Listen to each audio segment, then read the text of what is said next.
Aquí comienza Periódico El Colla. Historias y biografías clandestinas. Tú sola estás sabiendo la vida que voy pasando. Te ruego que a nadie cuentes pobrezas de mi casita. Tú sola estás sabiendo la vida que voy pasando. Te ruego que a nadie cuentes pobrezas de mi casita. Yo mismo tengo la culpa de haberte querido tanto, sabiendo que tu cariño es como la mala hierba. Yo mismo tengo la culpa de haberte querido tanto, sabiendo que tu cariño es como la mala hierba. De nada vale que llores, el mal ya está consumado. Somos dos seres extraños, difícil de comprendernos. De nada vale que llores, el mal ya está consumado. Somos dos seres extraños, difícil de comprendernos. Tal vez tu arrepentimiento sea verdad.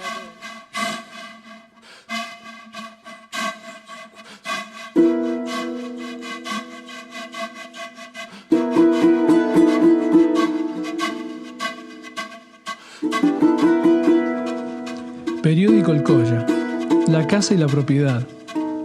Segunda parte.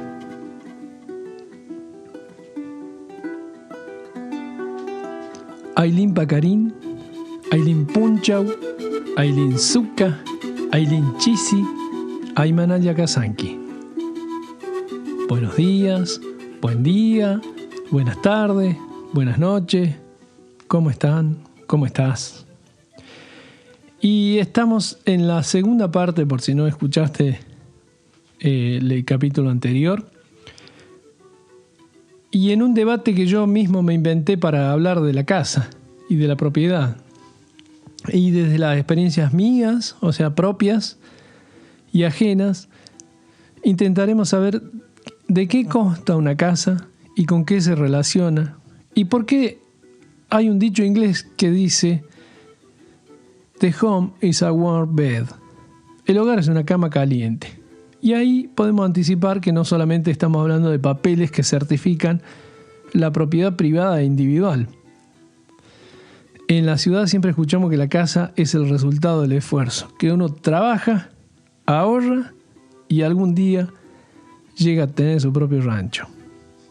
Esa es una idea que actualmente está dando vuelta con los nuevos multilevel workers, estos de bro, no seas pobre, bro, no seas plebeyo.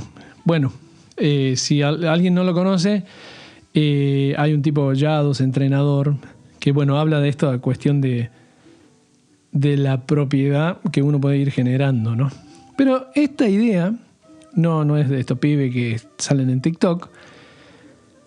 Es más lejos, digamos, es de pensadores como John Locke, un filósofo y médico inglés, considerado como uno de los más influyentes pensadores del empirismo y el padre del liberalismo clásico, que en el siglo XVII explicaban la propiedad como algo que nace de una persona que mezcla su trabajo con la tierra o con las cosas que produce. Este pensador veía la propiedad privada no solo como una posesión económica, sino como una extensión de la libertad personal. Para Locke, el trabajo era el origen legítimo de la posesión. Si yo trabajo un campo, si lo cultivo, ese campo es mío, me pertenece. Era una filosofía hecha más o menos a la medida de la época, que necesitaba justificar la expansión colonial, la apropiación de territorio, que ya estaban habitados, ¿no? Pero según esa lógica, no estaban suficientemente trabajados. Pero cuando uno empieza a mirar la vida concreta del que no tiene, la cosa no siempre funciona así. Porque si bien la teoría es capitalista, los originarios ocupan campos, pero las tierras son privadas. Ni siquiera es del Estado. Nos pasa acá en el sur de Argentina. La mayoría de los bosques y las cosas tienen dueños y los mapuches están ahí adentro. Y vamos a entrar también en ese debate, ¿no? Que yo mismo me fui inventando, como dije. Y también viene del recuerdo, ¿no? De esto de haber estado en Salta y haber vivido las pensiones viejas que todavía existen en el centro o en los barrios más antiguos. Casas grandes que con el tiempo se fueron llenando de piezas. Como si la original hubiera ido pariendo cuartito a piecita para acomodar lo que la ciudad no puede resolver de otra manera. Uno entra a veces por una puerta angostita y aparece un patio largo, ¿no? A veces tienen galería, otras veces no. Las habitaciones una al lado de la otra con una historia propia, ¿no? Imagínate que en cada pieza vive alguien distinto.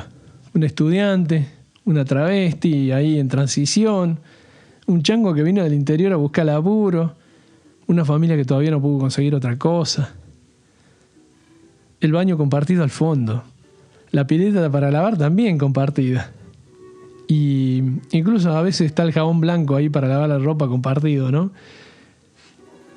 Y esos patios uno camina agachado porque los alambres en el que cuelgan la ropa para secarse están cruzados por todo el patio, ¿no?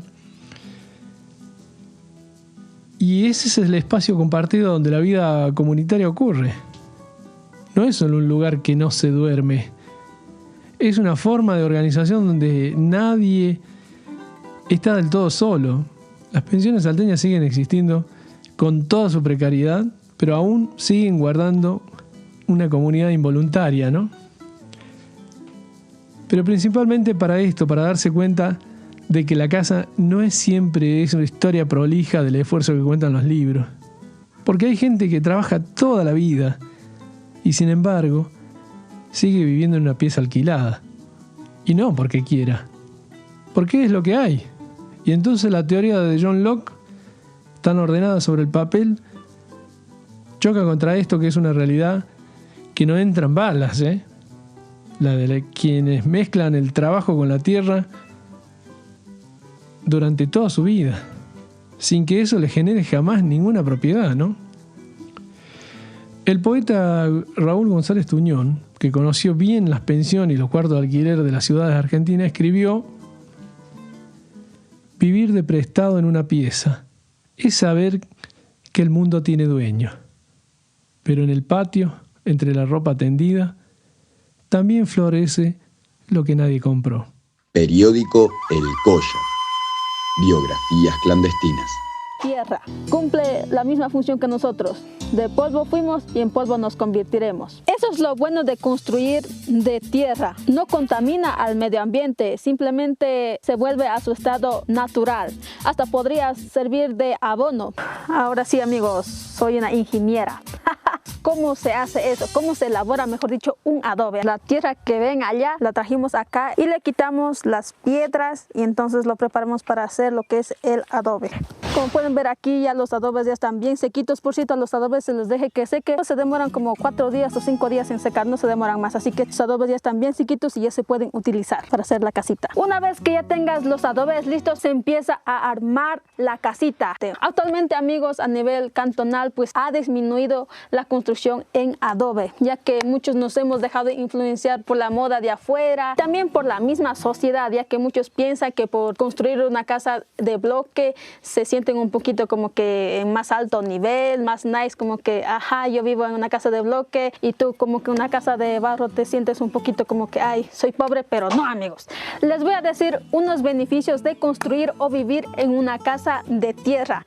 Pues lo primero, no gastas mucho porque solo necesitas mano de obra nada más, pero no necesitas comprar nada porque todo es de aquí, del medio ambiente. Beneficio número 2, construir de tierra es amigable con el medio ambiente porque no contaminas nada, no necesitas ningún combustible, simplemente pues a base de esfuerzo. Número 3. Sus paredes tienen propiedades térmicas. ¿Qué quiere decir con eso? Que al vivir en la sierra pues hace muchísimo frío, así que estas te cubren muy bien. Duermes plácidamente todas las noches, todo every night. Número 4. Es más saludable. La misma tierra te da energía, nunca te va a dar depresión. Número 5, amigos. Se acopla al contexto del paisaje. Es mucho más armonioso. Sus paredes son el mismo color de la tierra y también la madera combina mucho con la hierba.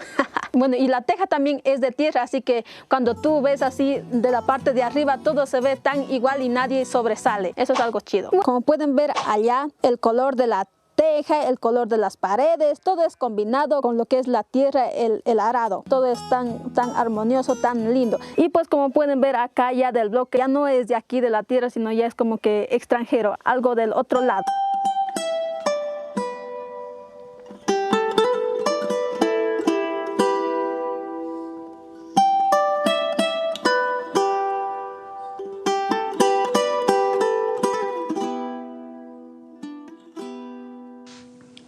Yo me quedé muchas veces pensando, varios ratos en eso, ¿no? De la idea de la propiedad, cómo hacerla tambalear, ¿no? Sobre todo en este país donde las formas de habitar siempre fueron distintas, ¿no? En muchos pueblos, las casas se hicieron durante siglos con adobe, barro, paja, madera. Mismo el Cabildo, la casa de Tucumán, la casa de Güemes, en el centro de Salta. Las ruinas jesuíticas, todas con materiales del mismo lugar. Incluso si uno va de vacaciones al interior de Salta, a Cachi, a San Carlos, ahí a Nimaná, las iglesias son de adobe con madera de cardón. Son obras maravillosas. Son casas que parecen salir directamente de la tierra porque en cierto modo son eso, tierra que se levantó sola, con la ayuda de manos que necesitaban refugiarse, ¿no? No son construcciones impuestas sobre el paisaje, sino que son parte de él. Una continuación de la tierra que nos rodea. Y a veces hay que fijarse bien en los cerros para encontrarlas. Y sin embargo, muchas veces esas casas quedan fuera de los reglamentos modernos, ¿no? Los códigos de construcción urbana, el colegio de arquitectos, reglamentos pensados desde Buenos Aires o criterios europeos, que no contemplan el adobe como material válido. Una casa de barro puede tener siglos de antigüedad y seguir en pie, pero no cumple con las normas sísmicas. Entonces, aparece una de estas contradicciones curiosas que tiene este país. Periódico El Colla. Memorias de la Libertad. Pink Floyd es un invento de la CIA. Para, meta, por, sin, sobre. Desinformativo semanal grabado clandestinamente en los estudios de Radio Dínamo, en Salta Ambrentina. Manipulado para su versión en podcast. Escúchanos en todas las reptiplataformas de audio. Si crees en las conspi y memes, búscanos en todas las adicciones sociales. En cuanto a tierras rurales, se libera la compra por parte de privados extranjeros.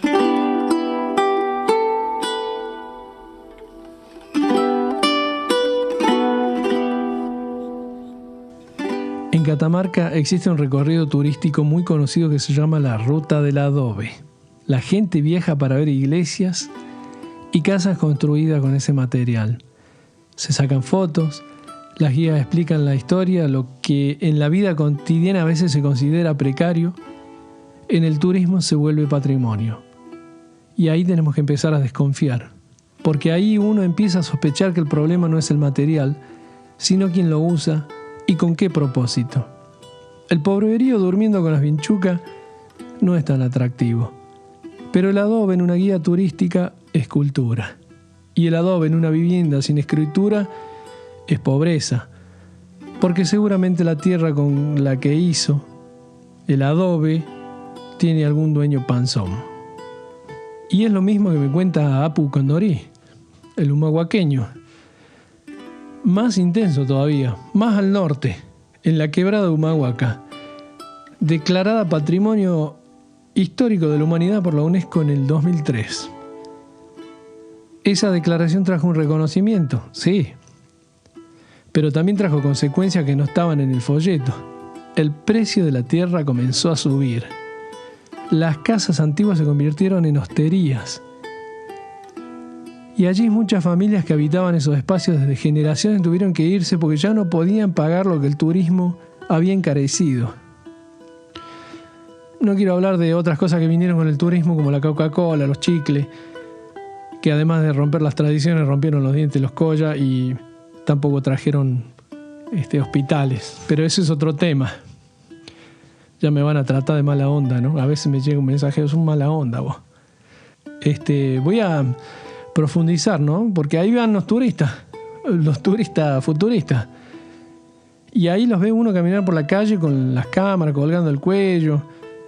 Bajan de las traffic, van a ver el San Francisco ese mecánico que hay.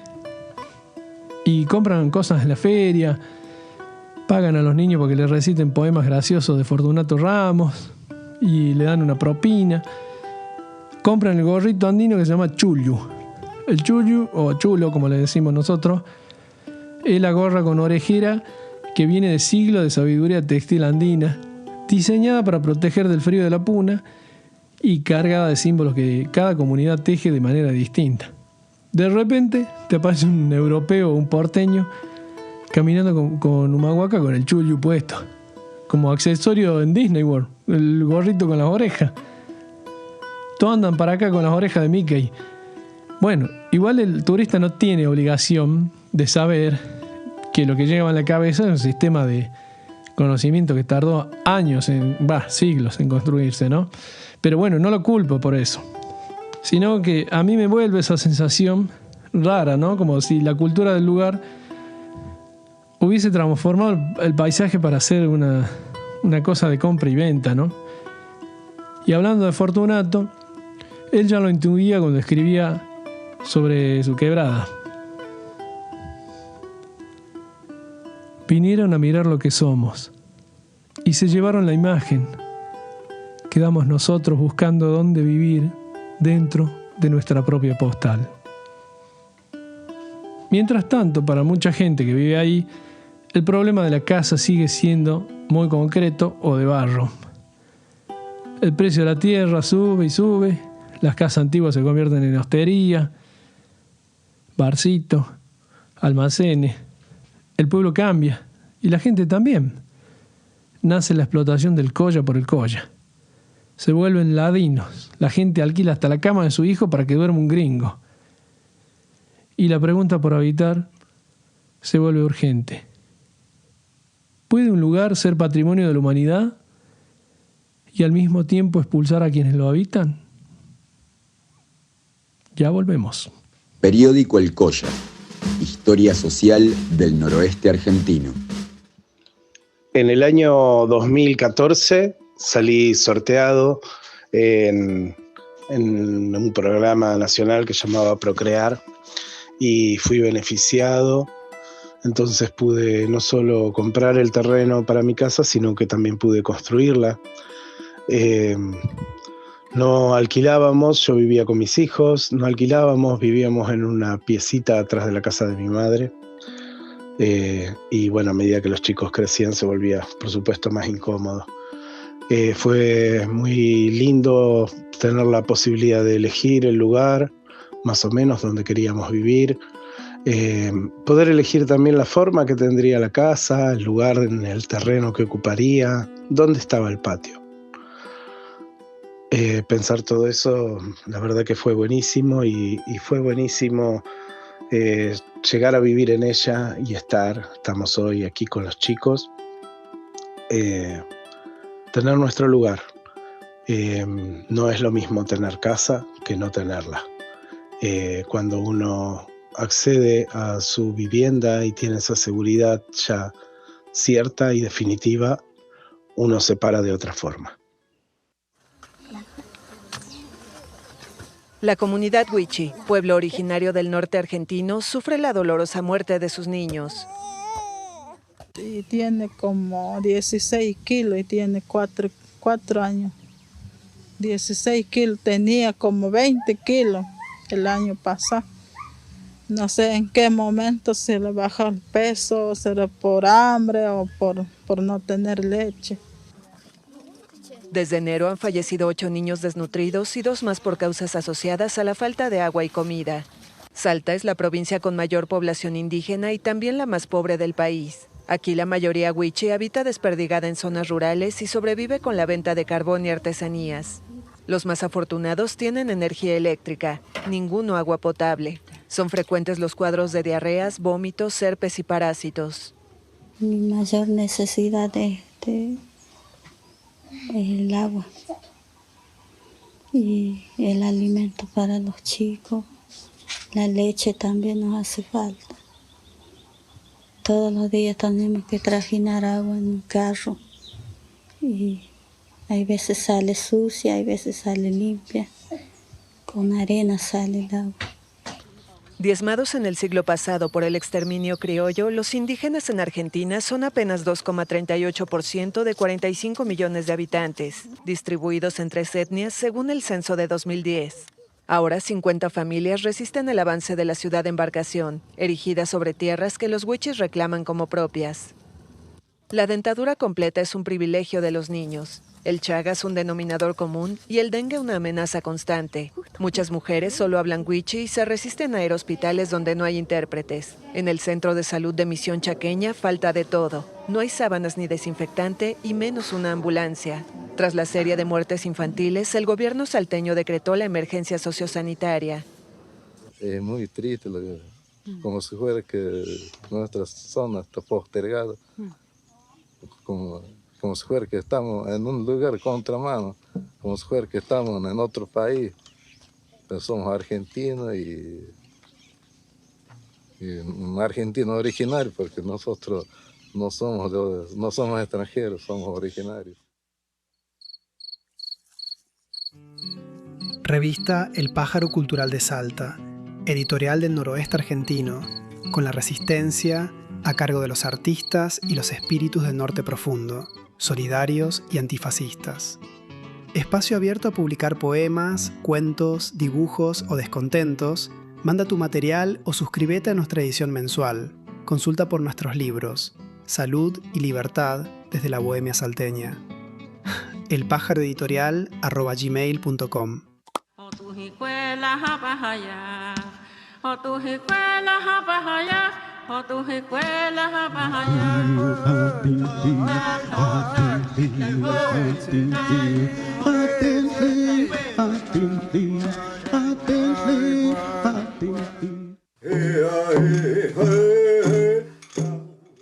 Bueno, ahí van los adornos de audios que vamos colectando. Algunos vecinos participan, otros mandaron audios. Esto se viene trabajando hace rato, también se viene demorando.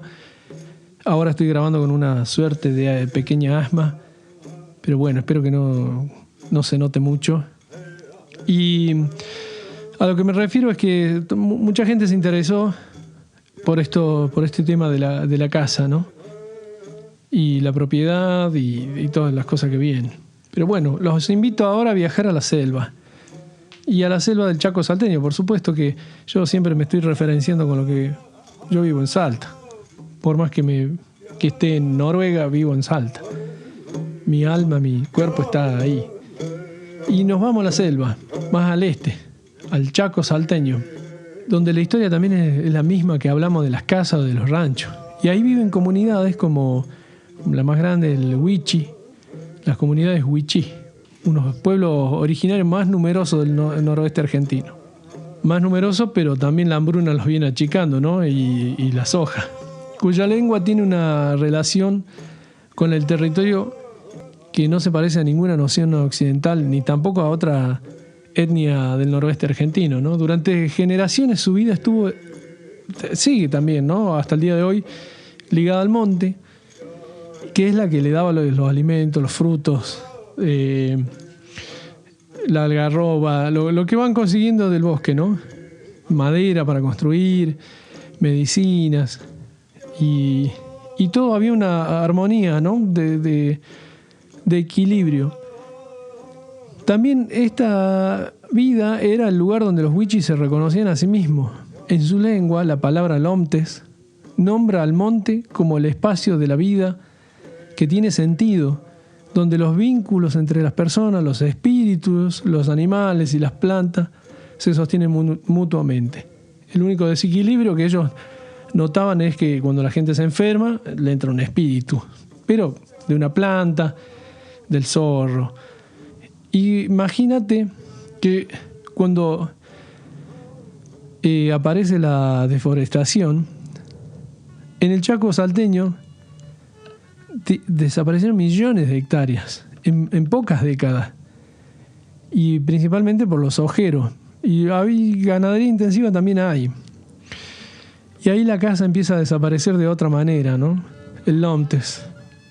No la construcción física que imaginamos nosotros como hombres blancos, sino como si a alguien le vaciaran la casa por dentro y las paredes quedaran en pie.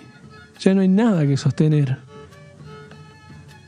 Por eso, cuando uno escucha cómo nombran las casas, muchas comunidades del norte, aparecen palabras distintas, ¿no?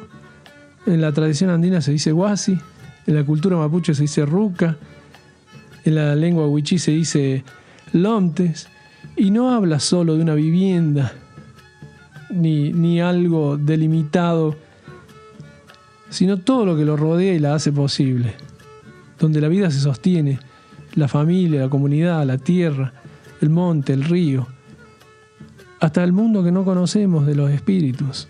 Obviamente que esto choca brutalmente con la lógica del Código Civil argentino, que entiende a la propiedad como un derecho individual y exclusivo sobre una porción delimitada de suelo registrado mesurado. El escritor Héctor Tizón, que pasó su vida entre Jujuy y el exilio, escribía sobre la relación entre la tierra y la pertenencia con una precisión que no falla. Y dice: no somos dueños de la tierra, somos apenas sus hijos temporarios, y los hijos no heredan, cuidan. Esa es la diferencia. Periódico El Colla. Biografías clandestinas. Decenas de indígenas protestaron el miércoles en Buenos Aires. Exigen al Congreso que prorrogue por tercera ocasión una ley que evita que sus comunidades sean desalojadas de sus tierras. La legislación vigente desde 2006 prevé que se realice un estudio de los territorios donde están establecidos, pero hasta la fecha no ha sido concluido y la ley vence en noviembre. Los conflictos son cientos, en el sur, en el norte, en todos lados existen territorios desalojados por los ojeros, la minera, los empresarios, como es la situación que vive el pueblo mapuche con el empresario Benetton.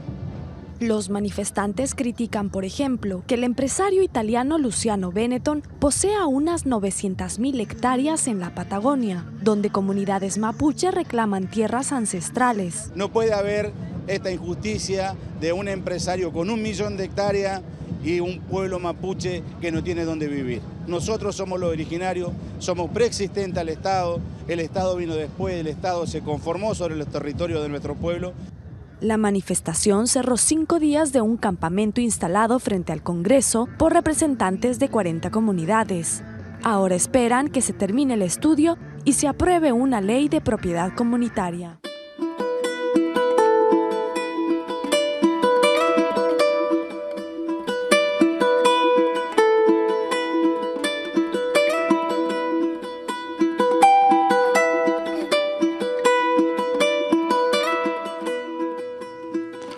Uno de los nombres que más aparece en estos podcasts es el de Juan Farfán, al que le hicimos un homenaje con un amigo que se llama Edgardo Diz, que fue su amigo directamente, lograron vínculo ahí.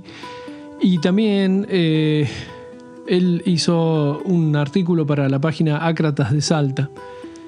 La idea de recordarlo un poquito más es que podamos entender más estos conceptos que vengo trabajando en mi autodebate.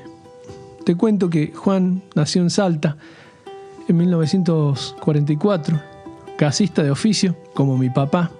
Mi papá era gasista plomero.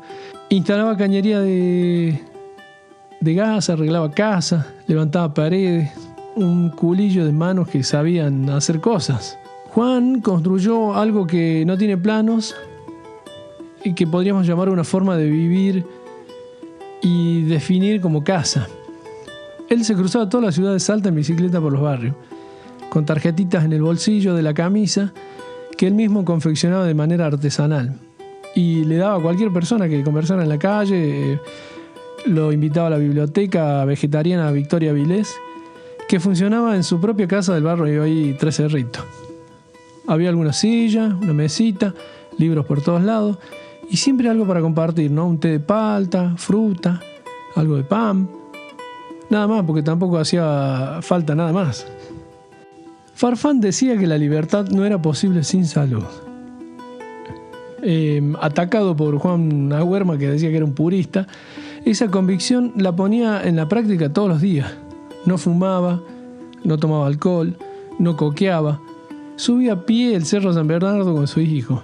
Había construido con sus propias manos un sistema de baños de vapor en el fondo de su casa, con cañerías y una caldera que él diseñó, y algunos que otros toneles de arcillas para los baños de barro. Todo hecho con el mismo oficio con el que instalaba el gas en los hogares ajenos, ¿no? Ya conté todo esto. Incluso hay 2 programas que están dedicados a Juan Farfán. Quiero que lo pensemos también como a nosotros nos puede llegar a resonar acá entre el vapor y los libros que circulaban en las ideas que venían de Europa, ¿no? De Proudhon, de los naturistas ibéricos como Manuel Acharán, que habían pensado el cuerpo sano y la sociedad libre eran la misma cosa. Se queda también la idea de que el cuerpo es la casa del alma, la propiedad individual. Y esto es lo que Farfán decía con esa singular forma de militancia. El cuerpo como casa. Murió el 2 de enero del 2008 a los 63 años. Y su familia donó su biblioteca a la Federación Libertaria Argentina. Los libros de un gasista salteño vegetariano se mudaron de casa. Se fueron de Salta a Buenos Aires para seguir prestándose en otra propiedad que alquilan los compañeros que la sostienen. Otra de las voces que da siempre vueltas por estos podcasts es el bohemio Juan Agüerma Salazar, psicólogo, poeta, escritor, charlatán, y vive contando anécdotas. También a él lo consulté para el tema de la casa y participó en espacios ocupados.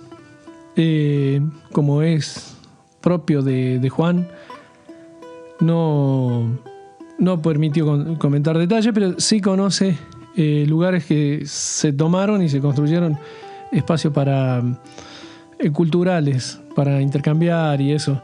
En Salta, ahí me dijo, cerca de Oñativi había como un lugar donde se podía ir, pero bueno, después se fue distorsionando y desapareció. Pero bueno, además de sus libros y sus cosas, me comentó que su abuelo y su tío Martín Salazar hicieron algo que en la familia lo recuerdan con cierta ambivalencia, ¿no? Que justo para Navidad había una huelga de obreros y era una huelga de hambre muy dura. Y entonces la familia de él había preparado una mesa navideña con el mantel, velas, banquete de comidas de todos lados. Y estos anarcos hicieron algo inesperado. Sin que nadie se dé cuenta, agarraron la comida, pan, carne, vino, lo que hubiera con mantel y todo, se lo llevaron a los compañeros huelguistas. No para festejar, para que comieran. Y hay algo en ese gesto que me resulta difícil de explicar racionalmente, pero muy fácil de sentir. El atentado de sacar comida de la mesa que tenían sobre la mesa, los que no tenían, y romper la Navidad familiar. La ironía lo dice todo, como entendían la solidaridad de esta gente, ¿no? Bueno, las historias anarquistas suelen tener estas contradicciones. Se mueven siempre entre la vida cotidiana y el deseo de cambiar el mundo. Y ese deseo aparece en gestos tan simples como arruinar la Navidad y arruinar la huelga. León de Felipe, que conoció bien el exilio y la entrega, ¿no? Escribió alguna vez: no soy nadie, no tengo patria, pero tengo pan, y el pan que tengo es de todos. Ahora continuamos, nos vemos en el próximo bloque. Nos vemos si esto fuese visual, ¿no? Un día voy a tener que hacer el Colla video, ¿no? Periódico El Colla. Memorias de la Libertad. Vamos a comenzar con información nacional. Hubo un pedido que realizó la ministra de Seguridad, Patricia Bullrich, de la República Argentina, a la justicia respecto a los extranjeros que toman tierras en el país. Reclamó que la justicia expulse del país a los extranjeros que cometan delitos en el país y no tengan residencia permanente en Argentina. En caso de haber personas que usurpen terrenos que son extranjeros, que no tienen domicilio permanente en la Argentina, la justicia debería proceder a echarlos del país de manera inmediata, aseguró la titular de la cartera de seguridad. En esa línea, la integrante del gabinete de Javier Milei argumentó: el que viene a usurpar, a matar, debe ser expulsado a menos que haya nacido en Argentina o tenga una residencia permanente. Esa es una medida correctiva que hay que hacer de manera inmediata. Pensando un poco en la casa, nosotros viniendo siempre de la clase no poseedora y de abajo, siempre de alquiler en alquiler, y haber tenido el privilegio de poder hacer mi casita y eso. También desde que alquilaba siempre mi casa como lugar de reunión, para juntarse, a compartir, a recibir a los que venían de otro lado y no tenían dónde quedarse, o algo por el estilo.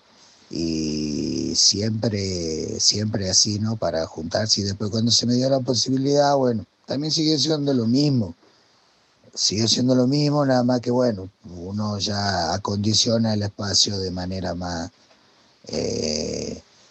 de la manera que lo va viendo y pensando en la casa como algo que para habitar, para conspirar, para todo. Así que eso, como un abrazo. La casa es como un abrazo.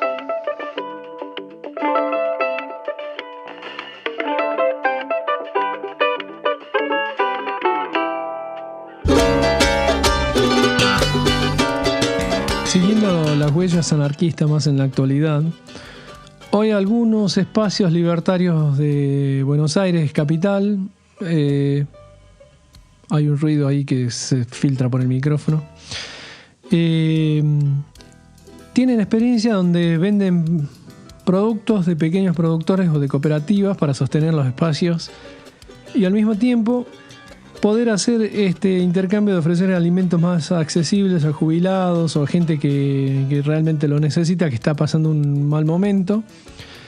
Y en esta economía circular ayuda a la difusión de las ideas también, asegura la permanencia en el tiempo del espacio. No es muy distinto a lo que hacía Farfán con su biblioteca, con el té de palta y la fruta sobre la mesa, ¿no? Son otras formas de entender la economía y la militancia, y también a la comunidad, que no parten de la propiedad sino de la circulación, que no necesite papeles para justificar su presencia. Cuando uno junta todas estas escenas que venimos hablando, las pensiones altas, las casas de adobe del norte, los pueblos turísticos de la quebrada, el Monte Huichi que desaparece, los anarcos que decidieron vivirse en propiedad ahí en el río Arenales de Salta, no hablé de ellos, pero vayan a Ácratas de Salta, ahí van a encontrar bastante sobre esta gente. La biblioteca de un gasista mudándose a Buenos Aires después de su muerte, y una mesa de Navidad que se vació para ser ofrecida en una huelga. Vuelven a aparecer preguntas, ¿no? ¿Qué significa tener una escritura? ¿Qué significa realmente habitar un lugar? ¿Qué es pagar un alquiler? ¿Levantar una casa con las propias manos? ¿O simplemente poder vivir en un territorio sin que nadie te expulse de él? Bueno, llegamos a esta etapa de esta porción, ¿no? Y llegamos desconfiando también sobre la propiedad. y rara vez nace del trabajo. Sí nace de la acumulación y del poder. Y por eso hago un poco de insistencia en la solidaridad, en la ayuda mutua, en la idea de comunidad, porque al final de cuentas la casa no es solamente una construcción. Vamos a pasar a la parte 3 sin tener todavía en claro si la tierra de los adobes del patrono de los indios o si los turistas son pobres vestidos de autóctonos para incorporarse a un deseo inconsciente de libertad, ¿no? Que es esto de estar todo el tiempo en el rebaño, ¿no? En el rebaño. La ollera y coplera Barbarita Cruz enseñaba que no había que firmar las ollas de barro. No para nada, porque la tierra era de todos. Y cuando se rompieran debían volver a ser tierra. Mientras escuchan este audio, yo les voy a proponer mirar las casas y pensar en las propiedades, cómo se construyen, ¿no? Ya sean propias, ajenas, si ven una obra cerca donde viven. Bueno, paren un cachito y miren, ¿no? Vean ese movimiento de hormigas que van con las tablas, que ponen la radio, que bailan. Y en el próximo capítulo les digo cómo sigue esto. Les mando un abrazo, les dejo también una musiquita sobre la casa y la propiedad. Ahora nos vamos sabiendo que la casa no es una propiedad, ni tampoco el adobe es legal, que el esfuerzo no nos entrega una casa como la soñamos, y que también hay gente que no quiere tener casa ni techo. Miren las obras, miren cómo se hacen. Huac, Cuticama, Tincunacama. Hasta el próximo encuentro.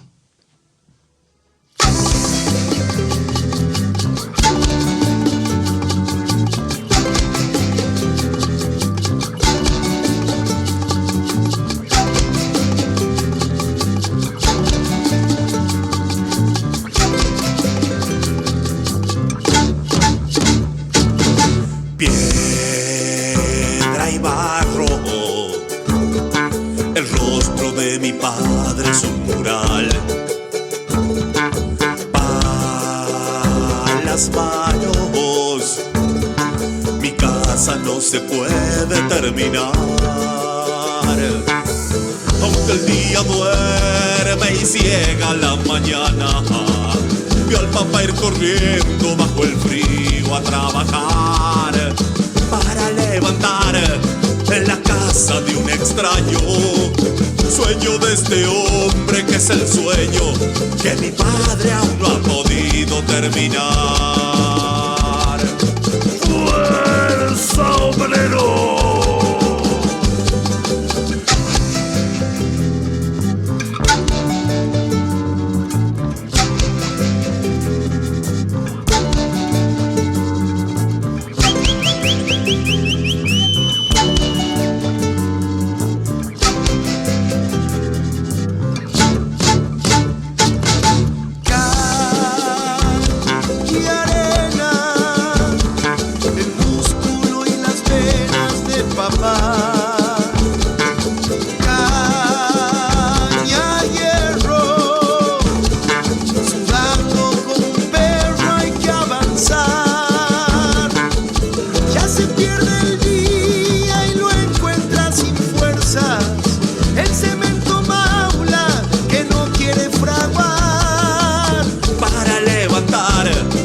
La casa de un extraño, sueño de este hombre que es el sueño que mi padre aún no ha podido terminar.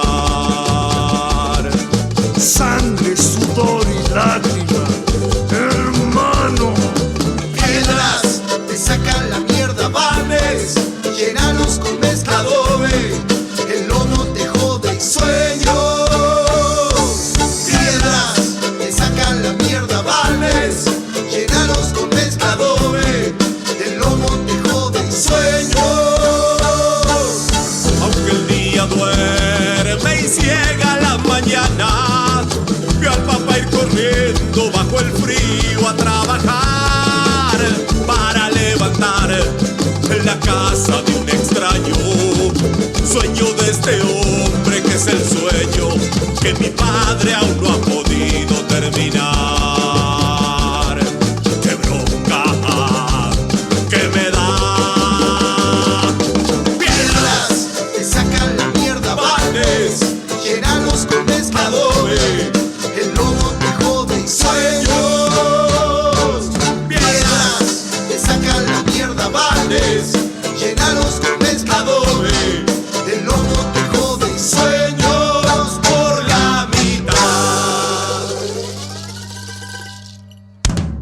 Acabás de escuchar el periódico El Colla, en formato podcast. Su nombre es un homenaje a la histórica publicación salteña de 1924.